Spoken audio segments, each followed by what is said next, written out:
Bonjour à vous, c'est Josué et aujourd'hui nous allons parler de l'assentiment mental et la foi.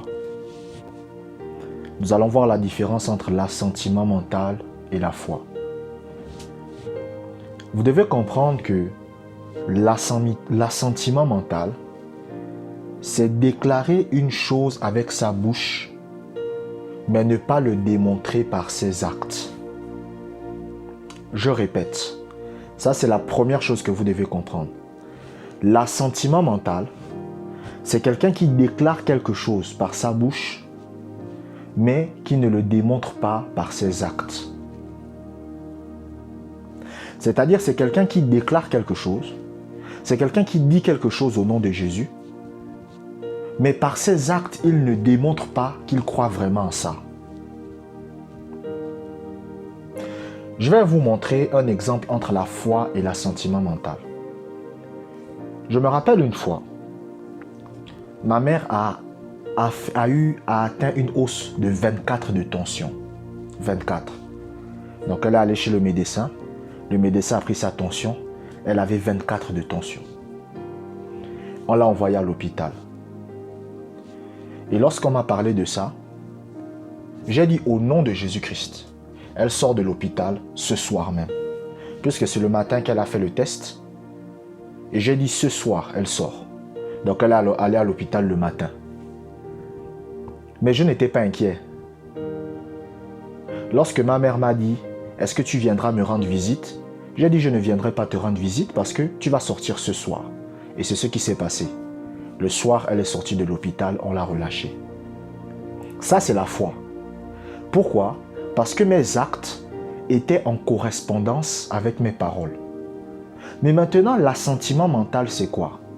Quelqu'un qui est dans l'assentiment mental, c'est quelqu'un qui va déclarer la guérison de sa mère au nom de Jésus, mais il va toujours être dans l'inquiétude. Il va toujours être dans la peur. Il va toujours être dans les tremblements. Je me rappelle d'une dame qui avait sa mère qui était gravement malade. Et tandis que sa mère était gravement malade, elle a dit au nom de Jésus, ma mère est guérie. Ensuite, le médecin l'appelle. Le médecin lui dit que non, votre mère, ça ne va pas en ce moment. Elle a commencé à paniquer. Elle a commencé à pleurer. En réalité, elle a déclaré ça avec sa bouche. Elle a déclaré au nom de Jésus avec sa bouche que sa mère était guérie. Mais à travers ses actes, elle ne démontrait pas réellement qu'elle croyait à ça.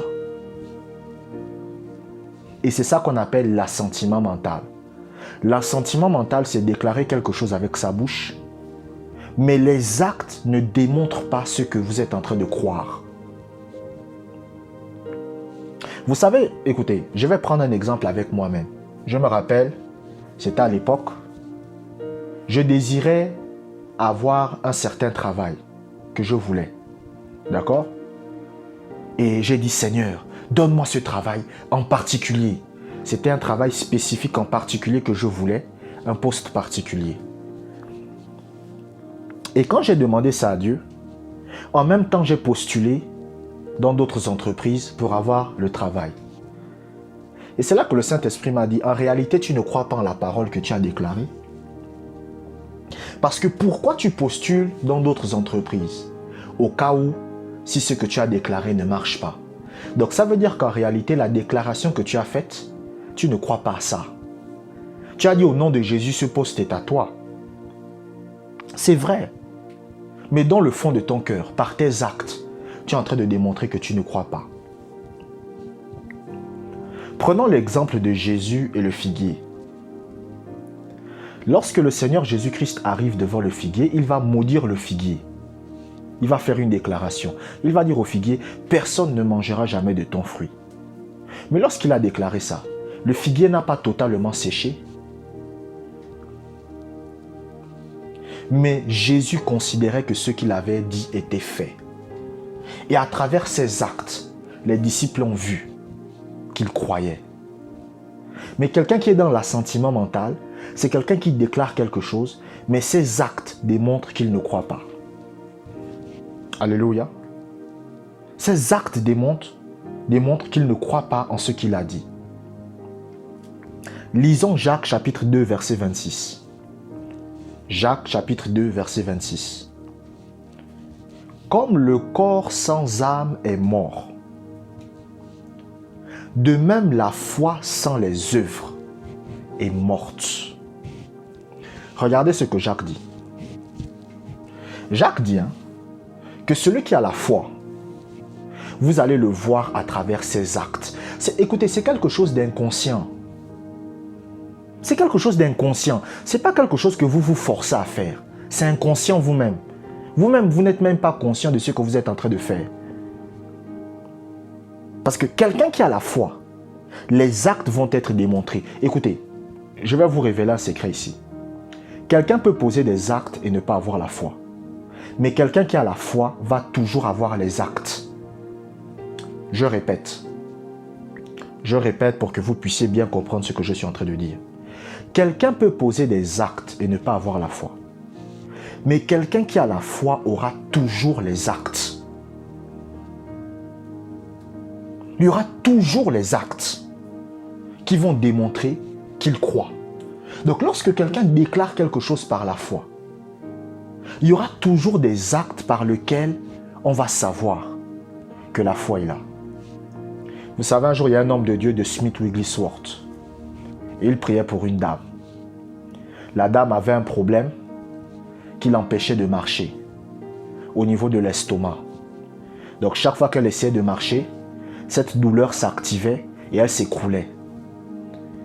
Et Smith Wigglesworth va imposer les mains à cette dame.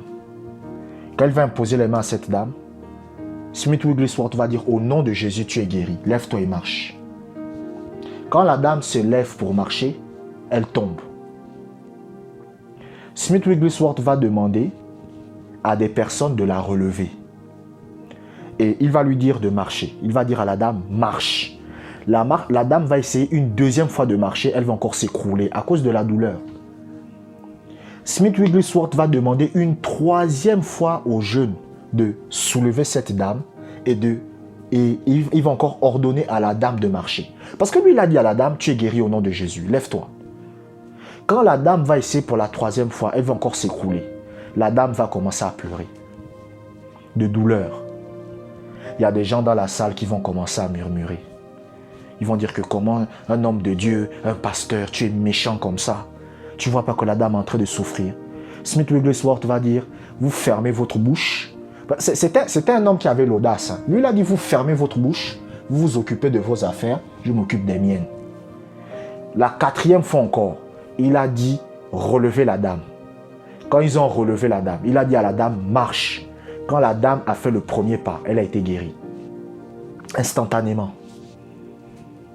Donc vous voyez que Smith Wigglesworth a déclaré la guérison de cette femme. Il a dit: au nom de Jésus, tu es guéri. Au nom de Jésus, tu es guéri. Et il a cru que ce qu'il a dit était vrai. Et même quand il a eu l'impression que ce qu'il a dit n'était pas fait, il a refusé d'abandonner. Donc ça, c'est la foi.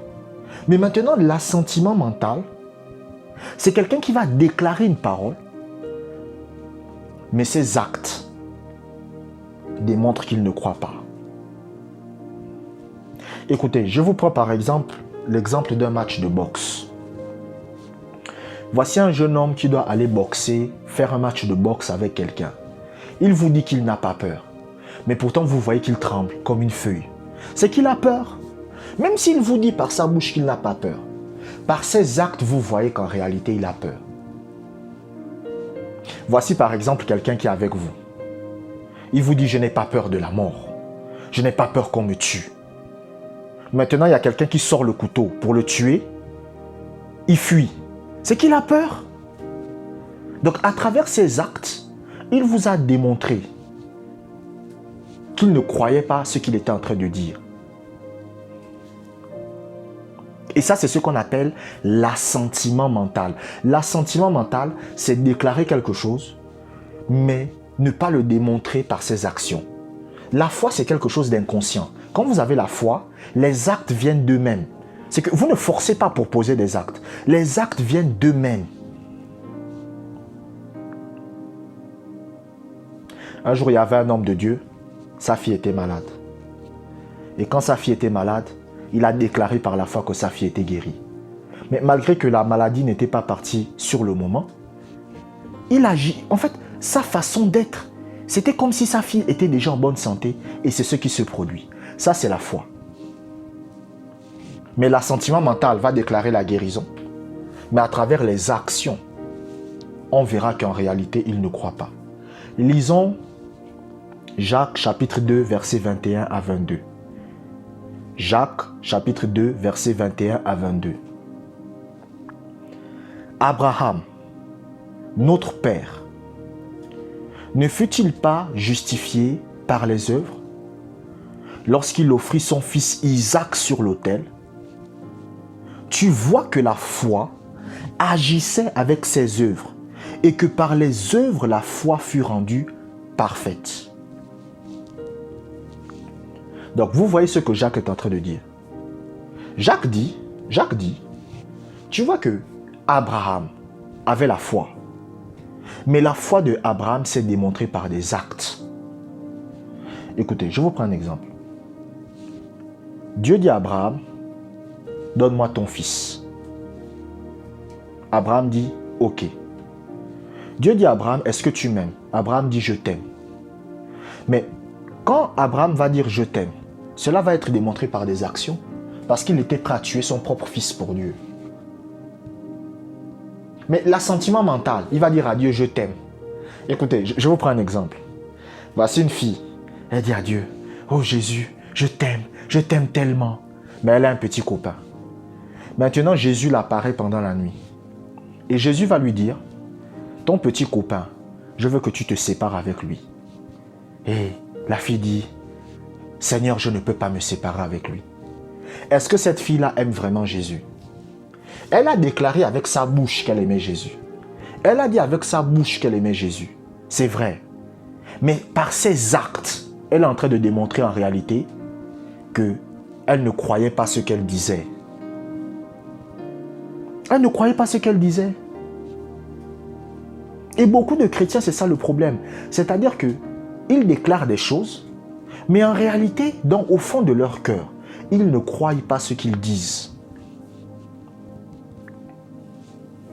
Écoutez, vous savez, moi j'ai toujours l'habitude de dire qu'il ne faut pas essayer d'être un aventurier. Si vous-même vous savez que vous avez des doutes, développez votre foi. C'est pour ça qu'il y a des gens, parfois ils me posent la question, Josué, est-ce que je dois prendre les médicaments ou ne pas prendre les médicaments? Rien que le fait de me poser déjà cette question-là, quand je vois déjà quelqu'un qui me pose cette question, c'est que votre foi n'a pas été suffisamment fortifiée. Allez prendre les médicaments. Parce que vous savez, il y a des chrétiens qui sont morts comme ça. Ils ont dit j'ai la foi, j'ai la foi, j'ai la foi. Mais ils doutaient dans leur cœur. Ils ne croyaient pas dans leur cœur. Et ils ont eu des problèmes. Donc vous allez, vous prenez les médicaments. Vous développez votre foi. Et quand votre foi sera maintenant suffisamment développée, vous pouvez déclarer votre foi. Et les actes vont démontrer que vous croyez. Amen.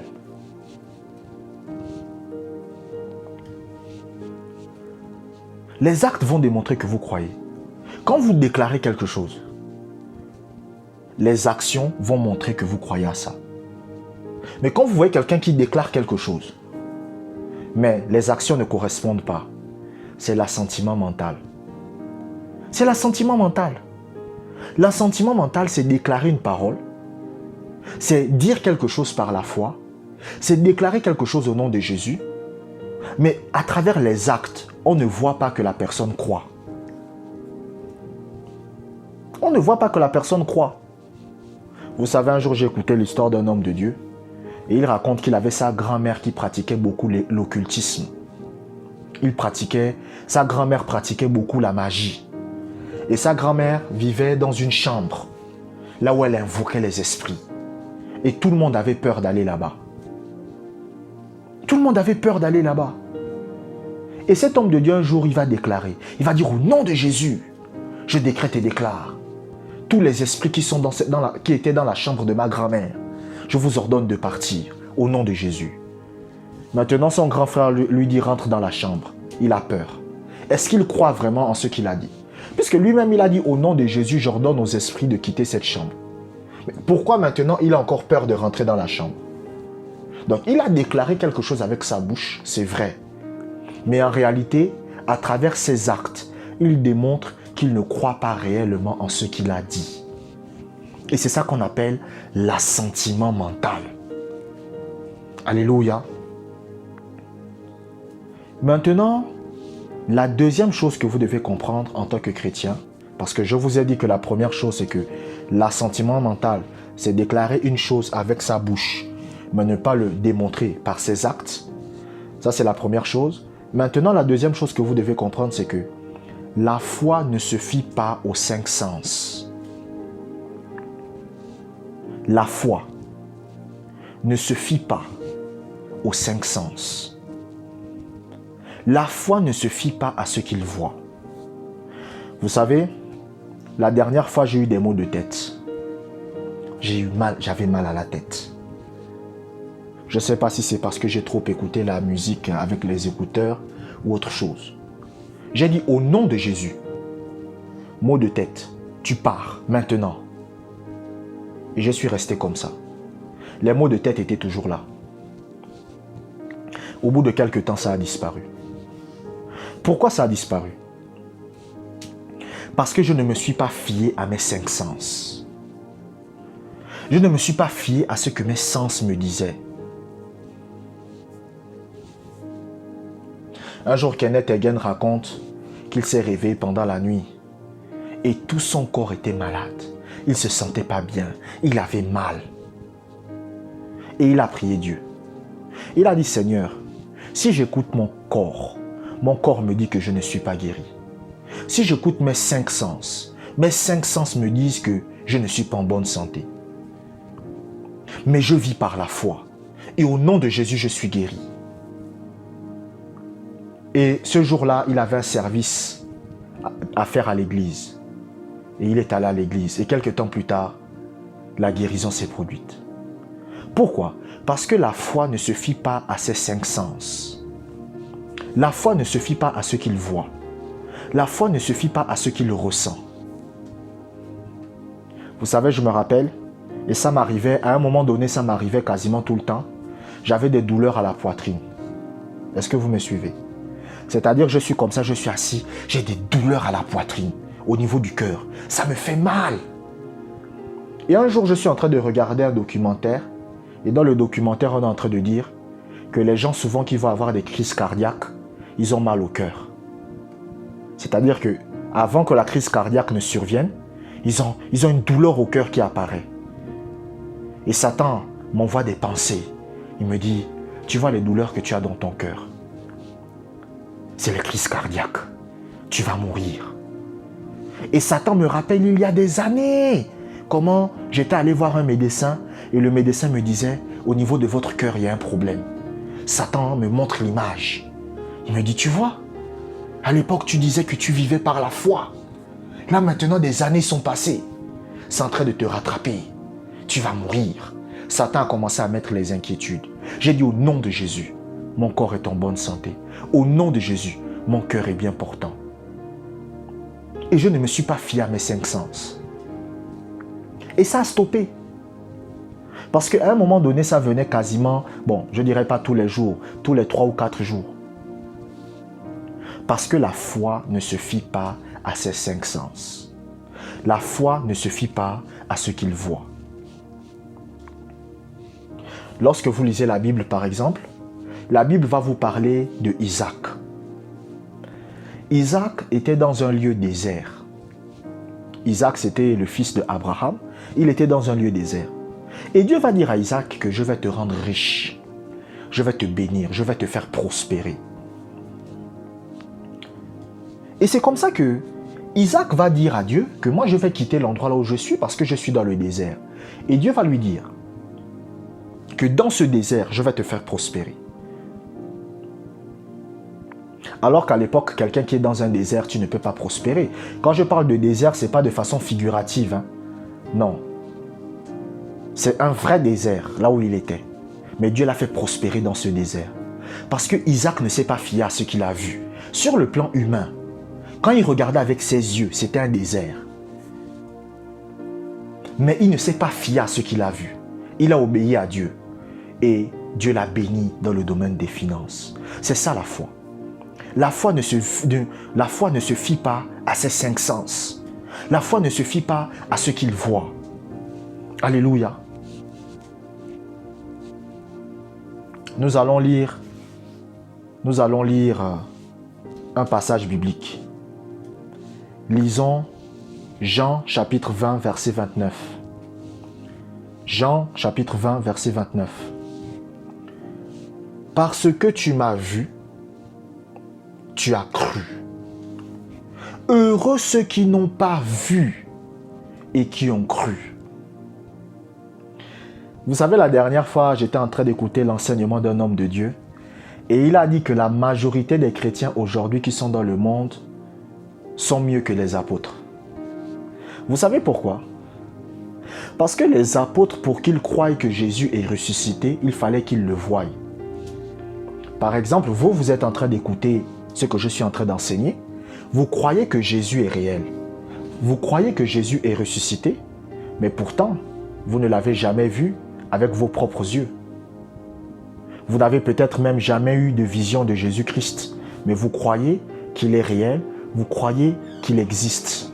Mais les apôtres, pour qu'ils croient que Jésus est ressuscité, il fallait qu'ils le voient physiquement.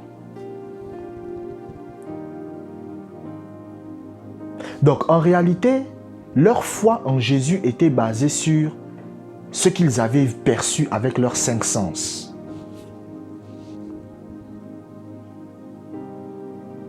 Et quand vous lisez ce passage, c'est le Seigneur Jésus-Christ qui va parler à l'un de ses apôtres.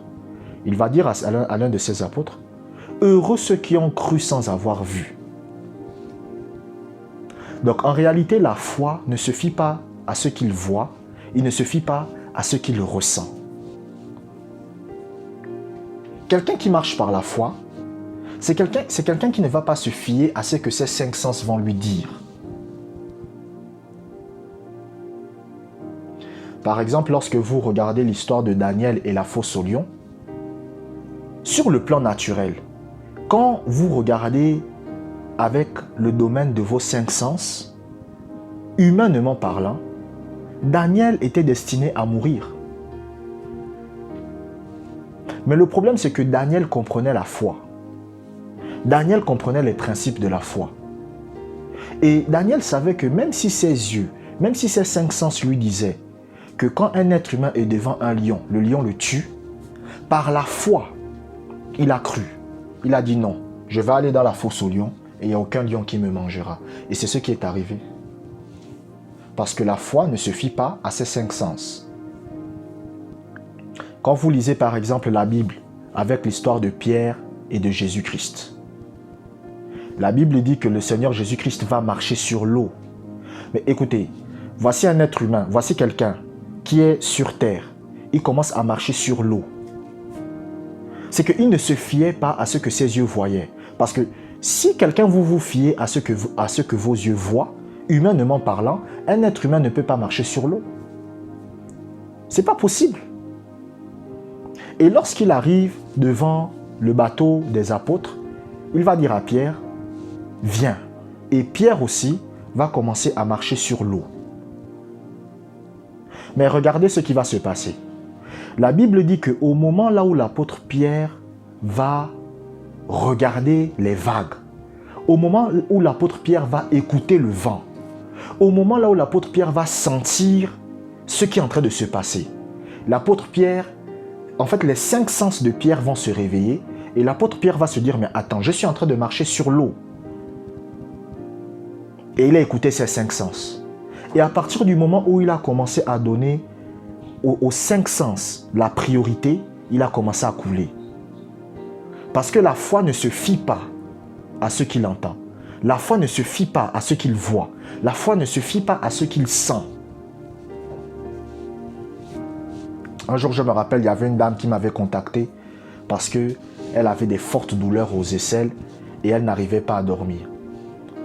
Et lorsque j'ai prié pour elle, qu'est-ce qui s'est passé? Rien n'a changé sur le coup. Ensuite, elle est partie dormir, et le lendemain, lorsqu'elle s'est réveillée, toutes les douleurs étaient parties. Mais pourquoi? Parce que elle m'expliquait que pendant la nuit, elle sentait les douleurs. Mais au lieu de se fier à ces douleurs-là, elle a loué et remercié Dieu. Et la guérison s'est manifestée. C'est ça qu'on appelle la foi. La foi ne se fie pas à ce qu'il ressent, il ne se fie pas à ce qu'il voit. Alléluia. Nous allons lire un deuxième passage biblique. Lisons 2 Corinthiens, chapitre 5, verset 7. 2 Corinthiens, chapitre 5, verset 7. Nous marchons par la foi et non par la vue. Donc, regardez ce que l'apôtre Paul dit. L'apôtre Paul dit, nous marchons par la foi et non par la vue. Donc, un chrétien ne vit pas sur la base de ses 5 sens. Un chrétien ne vit pas sur la base de ce que ses sens physiques lui communiquent. Un jour, il y a un homme de Dieu, on l'a appelé pour prier pour une dame. Et il prie pour la dame. Et quand il prie pour la dame va mourir. Et sur le plan naturel, quelqu'un qui est mort, c'est fini. Mais lui, il va dire au nom de Jésus, reviens à la vie. Au nom de Jésus, reviens à la vie. Il va continuer jusqu'à ce que la dame va revenir à la vie. Donc, malgré que ses yeux lui disaient que ce qu'il veut, c'est impossible, il ne se fiait pas à ce qu'il voyait. Il ne se fiait pas à ce qu'il ressentait. C'est pour cela que quand un chrétien marche vraiment par la foi, il marche dans la folie. Il marche dans la folie. Vous savez, la Bible dit, la prédication de la croix est une folie pour ceux qui périssent. C'est ce que la Bible dit. Je vous prends un autre exemple. Prenons le cas de l'apôtre Paul. L'apôtre Paul arrive dans une île. Et quand l'apôtre Paul arrive dans une île, il est en train de ramasser des broussailles. Et tandis qu'il ramasse des broussailles, il y a un serpent qui va sortir des broussailles et le mordre. Et ce serpent, c'est un serpent venimeux. Normalement, un être humain normal, quand vous êtes mordu par un serpent venimeux, quelle est la première chose que vous faites? Vous allez voir un médecin. Le gars, il s'en fout. Il secoue le serpent sur le feu et il continue son chemin. Et quand les gens ont vu ça, ils ont dit non, le gars là, il marche avec Dieu. Donc l'apôtre Paul ne s'est pas fié à ce que ses 5 sens lui disaient. Parce que sur le plan naturel, ses 5 sens, ses yeux, son corps physique lui ont dit qu'un serpent venimeux t'a mordu, c'est la mort. Donc tu dois aller vite pour régler le problème. Mais l'apôtre Paul ne s'est pas fié à ça. Lui, il s'est fié à quoi? Il s'est fié à ce que la parole de Dieu dit. Parce que la parole de Dieu dit, vous prendrez des breuvages mortels et cela ne vous fera aucun mal. Un jour, il y a un frère chrétien, c'était un chimiste. C'était un chimiste. Et il travaillait avec d'autres personnes qui pratiquaient la chimie, tout ça. Et il arrive dans la salle des chimistes. Il va voir un verre qui semblait être un verre d'eau. Il va prendre ce verre-là, il va le boire. Mais ce n'était pas de l'eau. C'était un produit très toxique. Et il a bu ça. Et quand les gens ont vu ça, ils ont dit, tu es mort. Parce que ce que tu as bu, c'était un produit toxique. Ce n'était pas de l'eau. Mais le chrétien en question va dire, au nom de Jésus, c'est de l'eau. Et il ne va pas mourir. Le gars ne va avoir aucun problème de santé. Les gens vont dire, mais comment c'est possible? Et lorsque les gens sont partis faire les tests du verre, c'était toujours le même produit toxique. Donc lorsqu'il a bu, c'était le produit toxique. Mais lorsqu'il a déclaré la parole, le produit toxique est devenu dans son corps de l'eau. Et ça n'a eu aucun impact sur lui. Donc malgré qu'avec ses yeux, il a vu le produit toxique, il ne s'est pas fié à ses 5 sens et il a utilisé sa foi. Donc un chrétien ne peut pas opérer par la foi s'il s'appuie sur ses 5 sens. Un chrétien ne peut pas opérer par la foi s'il s'appuie sur ce qu'il voit. Un chrétien ne peut pas opérer par la foi s'il s'appuie sur ce qu'il ressent dans son corps. Si vous cherchez à vous appuyer par rapport à ce que vous voyez et ressentez dans votre corps, vous ne pourrez pas agir par la foi. Tous les hommes de Dieu que vous voyez qui ont fait des grandes choses avec Dieu par la foi, c'est des gens qui ne se sont pas fiés à leur vue. Ils ne se sont pas fiés à ce qu'ils voyaient. Alléluia. Je vous remercie d'avoir écouté ce podcast jusqu'à la fin. Abonnez-vous pour des prochains messages. Si vous êtes édifié par mes enseignements et que vous progressez spirituellement, vous pouvez faire un don à travers le lien qui se trouve dans la description. Prenez soin de vous et que la grâce du Seigneur soit avec vous.